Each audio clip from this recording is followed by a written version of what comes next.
खूबसूरत वाकया। एक गुलाम था।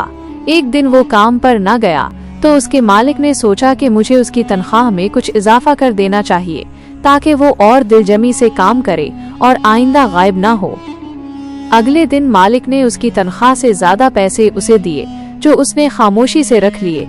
लेकिन कुछ दिनों बाद वो दोबारा गैर हाजिर हुआ तो उसके मालिक ने गुस्से में आकर उसकी तनख्वाह में किया गया इजाफा खत्म कर दिया और उसको पहले वाली तनख्वाह ही दी। गुलाम ने अब भी खामोशी इख्तियार की तो मालिक ने कहा, जब मैंने इजाफा किया तो तुम खामोश रहे और अब जब कमी की तो फिर भी खामोश हो क्यों?